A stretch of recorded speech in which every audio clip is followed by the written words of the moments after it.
Technocrat हुकूमत का शोशा छोड़ा जा रहा है, इलेक्शन होते नजर नहीं आ रहे। इमरान खान की बोल न्यूज से गुफ्तगू, कहा इस्टेब्लिशमेंट से कोई राब्ता नहीं, हुकूमत से ज्यादा पीछे बैठे लोगों का इलेक्शन के लिए राजी होना जरूरी है।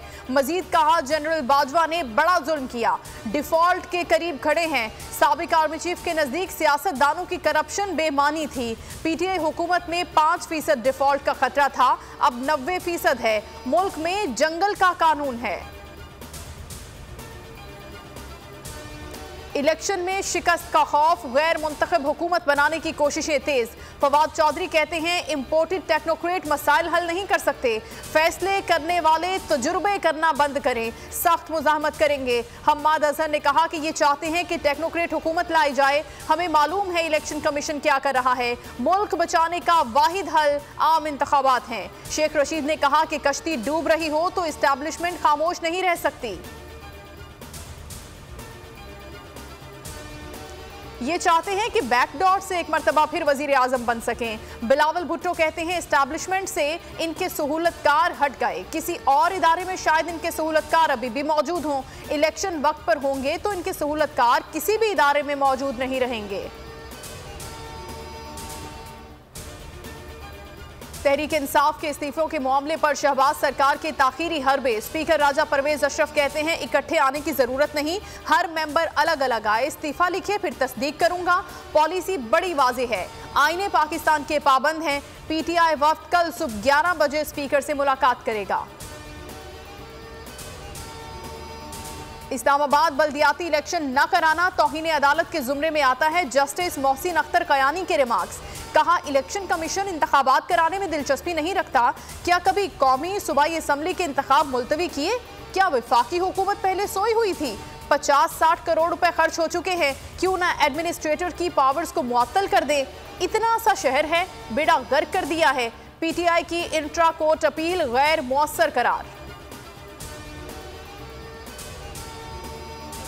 मसाइल संगीन, हालात मुश्किल तरीन, लेकिन मुल्क दिवालिया नहीं होगा। मुल्क की मुआशी तबाही के जिम्मेदार इसहाक डार का दावा।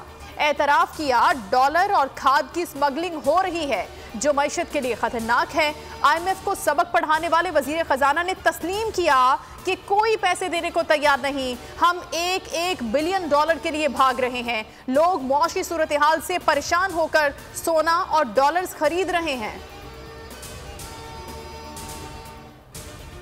दोस्त ममालिक हुकूमत को पैसे देते हुए डर रहे हैं। डॉलर की सप्लाई न होने की वजह से 3 रेट हैं। शौकत तरीन की बोतम ने कहा कि मुल्क दिवालिया हो चुका, कारखाने बंद हो रहे हैं, बेरोजगारी का बहुत बड़ा बहरान आने वाला है। $6 अरब के ज़खायर रह गए हैं। रकम न आई तो 8 से 10 हफ्तों में ज़र मुबादला के ज़खायर खत्म हो जाएंगे। कराची में मुहाफिज ही कातिल। गुलिस्तान जौहर में शाहीन फोर्स के हलकारों ने नौजवान की जान ले ली। फ्लैट की सीढ़ियों पर बैठा आमिर जिंदगी की भीख मांगता रहा, तदफीन कर दी गई।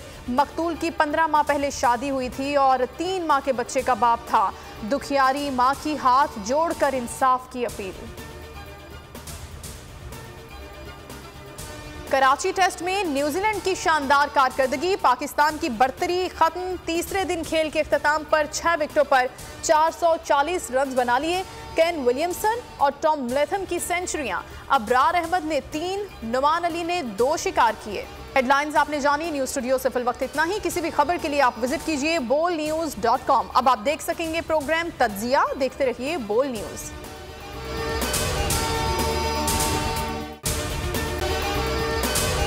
अगर आपको ये वीडियो पसंद आई है तो हमारे चैनल को सब्सक्राइब करें और बेल आइकन को प्रेस करें। हकीकी आजादी की जंग में बोल भी कप्तान के हमकदम। इलेक्शन कराओ मुल्क बचाओ की लाइव ट्रांसमिशन, दिखाई लम्हा बलम्हा सूरत हाल। रील और रेटिंग में भी बोल न्यूज रहा नंबर 1। सब्सक्राइब करें और बेल दबाएं ताकि कोई खबर रह न जाए।